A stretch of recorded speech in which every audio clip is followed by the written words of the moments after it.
The Illusion of Separateness, an Alan Watts-inspired bedtime tale. Part 1, The Awakening.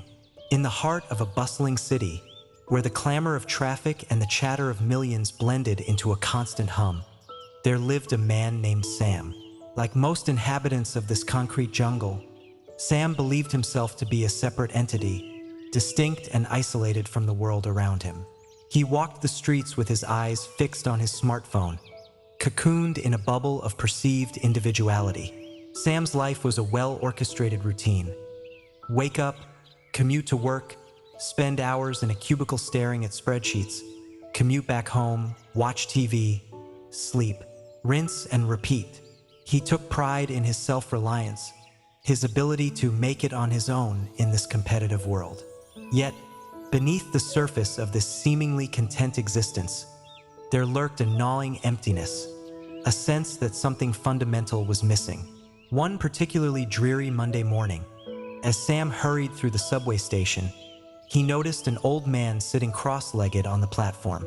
The man's serene demeanor stood in stark contrast to the frantic energy of the commuters rushing past him. Curiosity piqued, Sam found himself slowing down, his eyes drawn to the peaceful figure. The old man looked up, his eyes twinkling with an inexplicable mirth. "Why such a hurry, young friend?" he called out, his voice carrying easily despite the station's cacophony. Sam hesitated, checking his watch. He was already running late, but something about the old man's presence compelled him to stop. I have to get to work," he stammered, suddenly feeling foolish. The old man chuckled, a sound that seemed to ripple through the air. "Ah yes, work. Tell me, what are you working towards?" The question caught Sam off guard.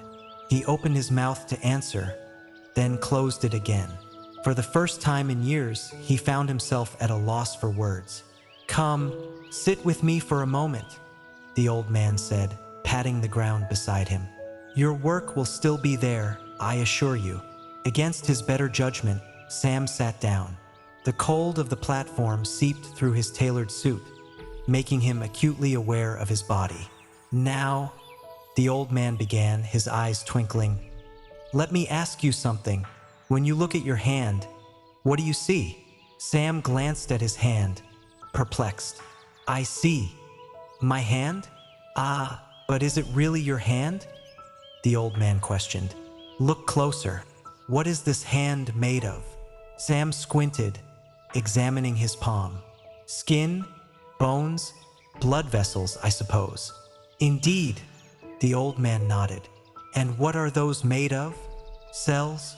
Sam ventured, feeling increasingly puzzled. "Correct. And those cells, what are they made of? Molecules? Atoms?" The old man's smile widened. "Exactly. And those atoms, where did they come from?" Sam frowned, struggling to follow the old man's train of thought. I'm not sure. The Big Bang, maybe, perhaps," the old man mused. "But consider this. The atoms that make up your hand, your body, your very being, they have existed since the dawn of the universe. They have been part of stars, of cosmic dust, of the earth beneath our feet. And one day, they will be part of something else entirely." Sam sat in silence, trying to wrap his mind around this concept. The old man continued, his voice taking on a rhythmic, almost hypnotic quality. "You see, young friend, the idea that you are a separate, isolated entity is an illusion. You are not apart from the universe. You are the universe experiencing itself in a particular way at this particular moment." As the old man spoke, Sam felt a strange sensation washing over him. The boundaries he had always perceived between himself and the world around him began to blur. The noise of the subway station faded away, replaced by a profound sense of connection to everything and everyone around him. But if I'm not separate, then who am I?" Sam asked, his voice barely above a whisper. The old man's eyes twinkled. "Ah, now that's the real question, isn't it? Who are you indeed?" Perhaps the answer lies not in defining yourself as separate from the world, but in recognizing your fundamental unity with it. As these words sank in, Sam felt as though a veil had been lifted from his eyes. He looked around the subway station, seeing it as if for the first time. The hurrying commuters, the graffiti-covered walls, the rumbling trains, all of it seemed to pulse with a shared energy, a common essence that he had never noticed before. I think I understand, Sam said slowly, a sense of wonder creeping into his voice. Or at least I'm beginning to. The old man nodded, his smile gentle. That's all anyone can ever do, my friend. Begin to understand. The journey of realization is endless, much like the universe itself. As if on cue, a train pulled into the station, its doors sliding open with a hiss. Sam stood up, feeling somehow lighter than he had in years. Thank you, he said to the old man, who merely nodded in response. As Sam stepped onto the train, he turned back for one last look at his unexpected teacher. But the platform was empty, with no sign of the old man. For a moment, Sam wondered if he had imagined the entire encounter. But the profound sense of connection he felt told him otherwise. As the train pulled away from the station, carrying Sam towards his office, he knew that his journey had only just begun. The world around him looked the same, and yet everything had changed. He was no longer just Sam, the isolated individual rushing through life. He was a ripple in the vast ocean of existence, intimately connected to every other ripple, to the ocean itself. And for the first time in as long as he could remember, Sam smiled, a genuine, joyous smile that seemed to light up the entire subway car. Part 2.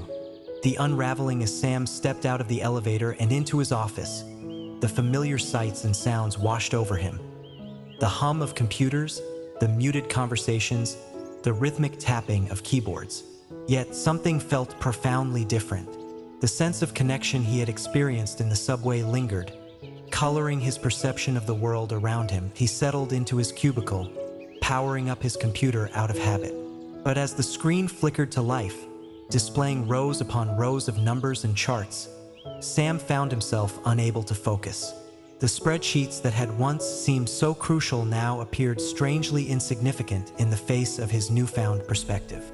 Hey Sam, did you get the memo about the Johnson account? Sam looked up to see his colleague, Linda, peering over the cubicle wall. He opened his mouth to respond, but paused, struck by a sudden realization. Linda wasn't just a coworker. She was a unique manifestation of the same universal energy that flowed through him, through the old man in the subway, through everything. Sam, are you okay? Linda's concerned voice snapped him back to the present. I'm fine, Sam managed, his mind still reeling. Just seeing things differently today. Linda raised an eyebrow but didn't press further. As she walked away, Sam found himself wondering about her life, her dreams, her fears. How had he worked alongside her for years without ever really seeing her? The rest of the day passed in a blur. Sam went through the motions of his job, but his heart wasn't in it. Every interaction, every task seemed to underscore the artificiality of the boundaries he had always taken for granted.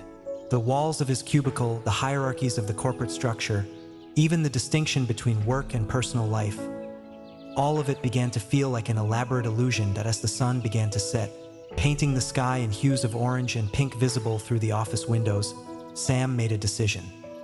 He stood up, gathered his things, and walked to his boss's office. Mr. Thompson, he said, knocking on the open door. Do you have a moment? His boss, a stern-faced man in his 50s, looked up from his computer. What is it, Sam?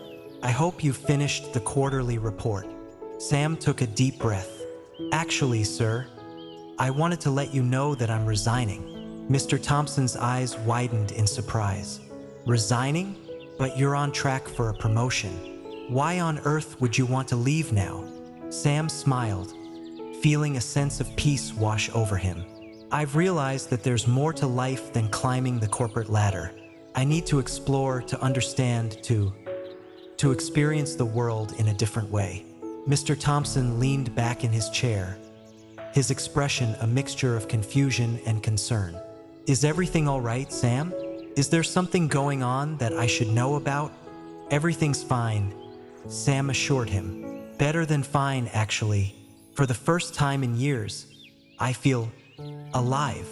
As he walked out of the office building for the last time, Sam felt as though a great weight had been lifted from his shoulders. The city streets, usually a source of stress and hurry, now seemed alive with possibility. He noticed details he had never seen before: the intricate patterns of bark on the trees lining the sidewalk, the harmonious chaos of pigeons pecking at crumbs, the myriad expressions on the faces of passers-by. Without really thinking about it, Sam found himself heading towards the park. As he entered the green space, the sounds of the city faded, replaced by the rustling of leaves and the distant laughter of children. He sat down on a bench, closing his eyes and taking a deep breath. The scent of grass and earth filled his nostrils, and suddenly, Sam was struck by a profound realization. The air he was breathing, the ground beneath his feet, the very atoms that made up his body, all of it was in constant flux, constantly exchanging and intermingling with the world around him. The boundaries he had always perceived between himself and his environment were nothing more than a convenient fiction. As this understanding washed over him, Sam felt a tear roll down his cheek. It wasn't sadness he felt, but a deep, overwhelming sense of connection and belonging. For the first time in his life, he truly understood what it meant to be a part of something greater than himself.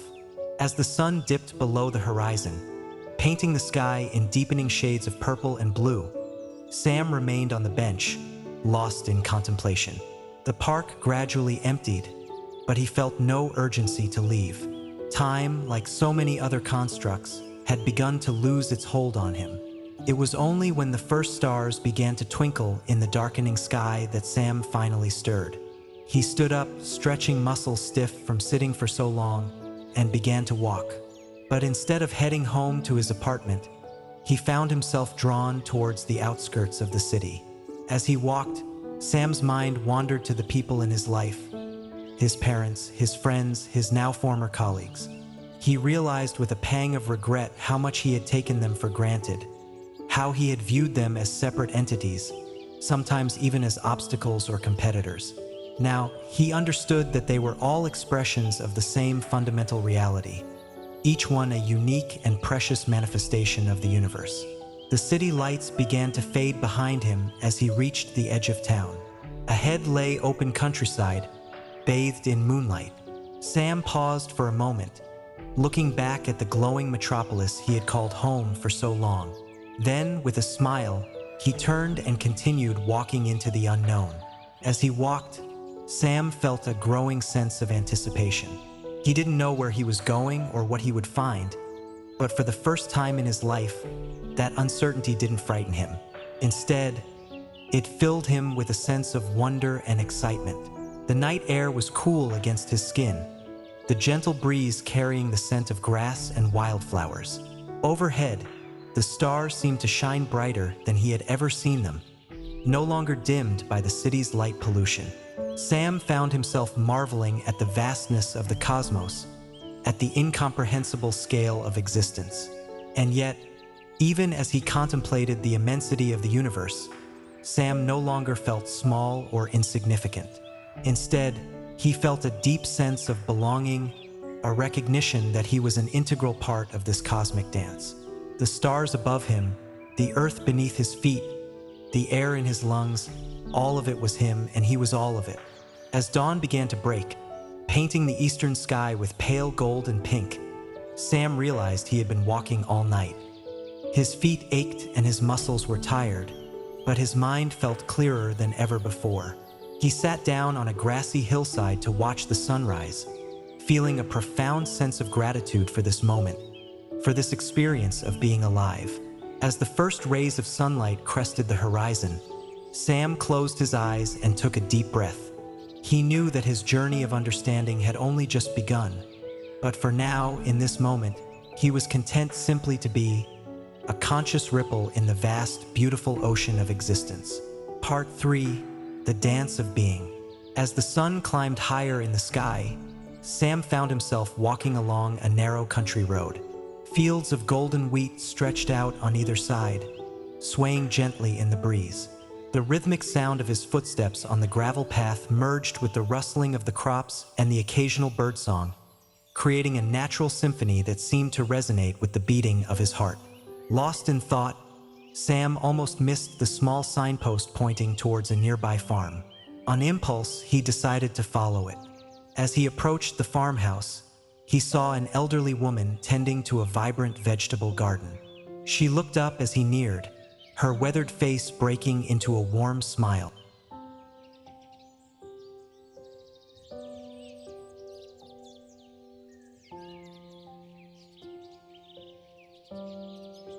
Appearance.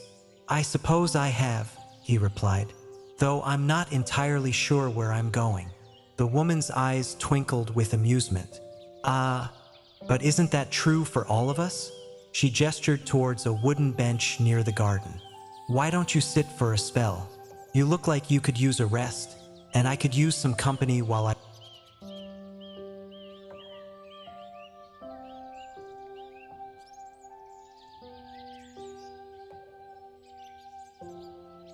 Before him, bees buzzed from flower to flower, butterflies fluttered on delicate wings, and earthworms writhed in the rich soil. Each creature, each plant, seemed to play a vital role in this miniature ecosystem. "It's all connected, you know," the woman said, as if reading his thoughts. "Every living thing in this garden depends on every other. The bees pollinate the flowers, the earthworms enrich the soil, the plants provide food and shelter for the insects, and we, in turn, tend to the garden and benefit from its bounty." Sam nodded, seeing in this small garden a microcosm of the greater interconnectedness he had begun to perceive. "It's beautiful," he murmured.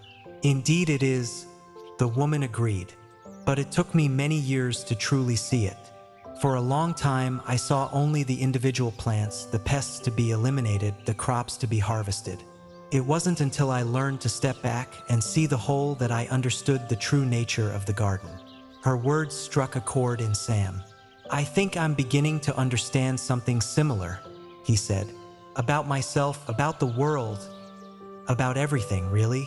The woman nodded sagely. "It's a profound thing, isn't it? To realize that we're not separate from nature, but a part of it.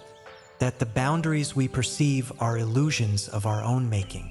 As they talked, the woman continued her work, and Sam found himself drawn into helping her. He removed his suit jacket and rolled up his sleeves, plunging his hands into the cool, damp earth.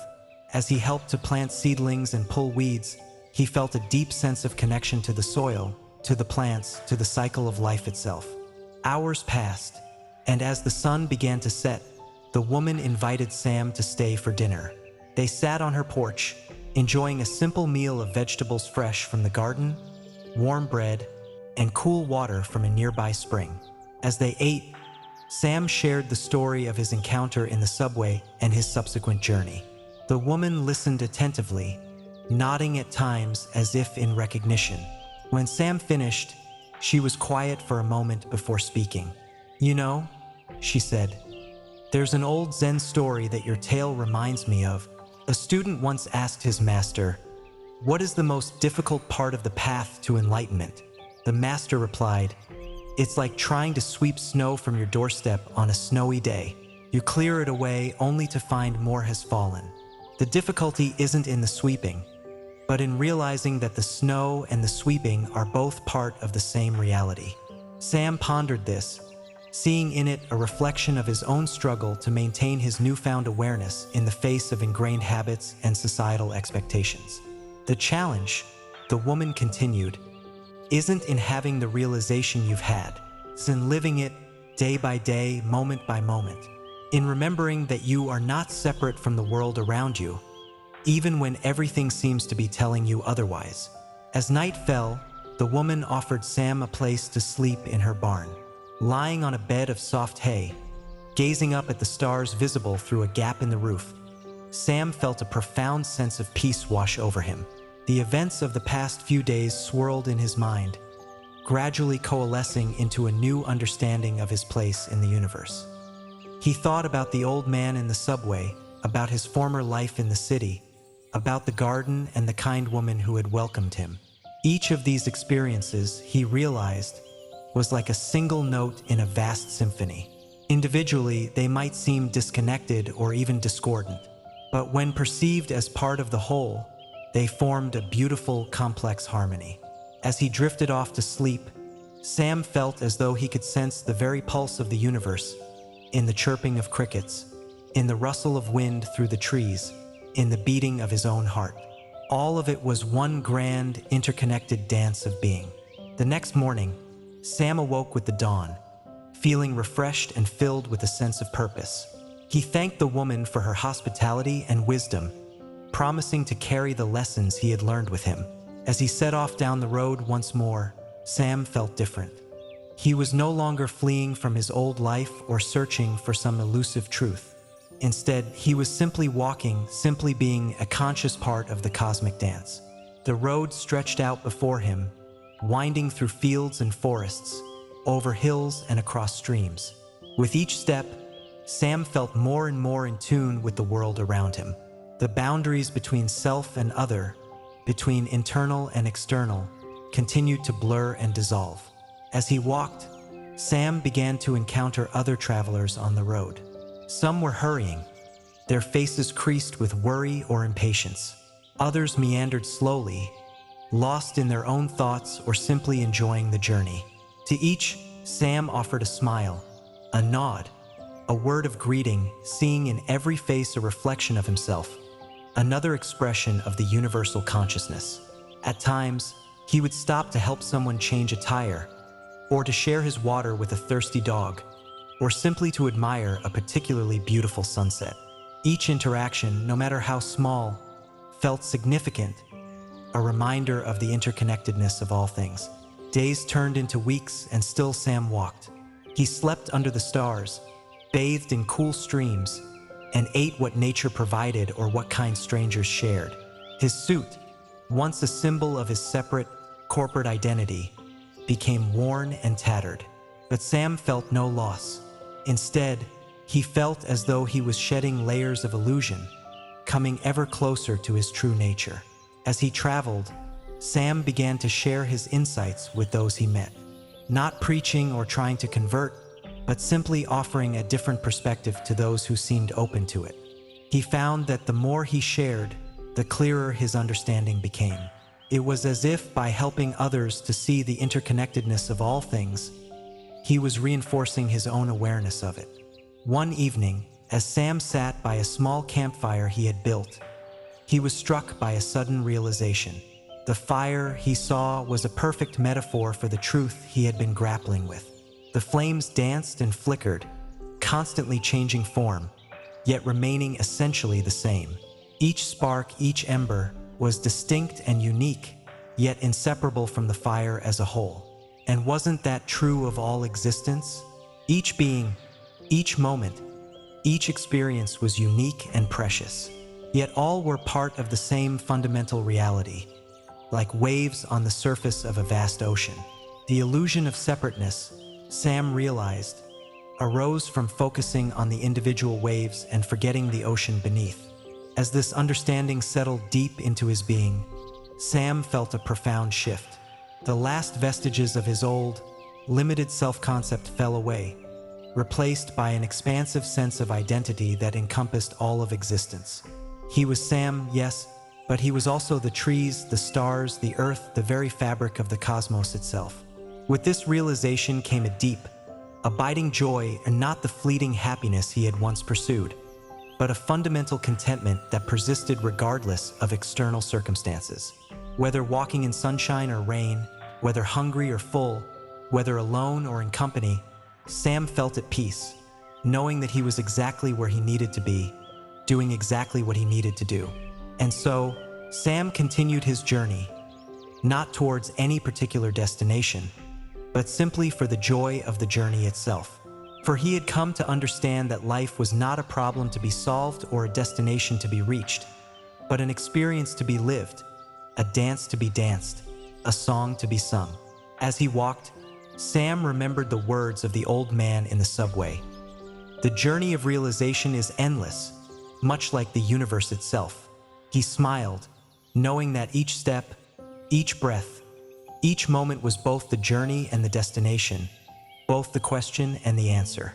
And in that knowing, he found true freedom. If you are not already asleep, keep your eyes closed and let the music carry you away into the land of dreams.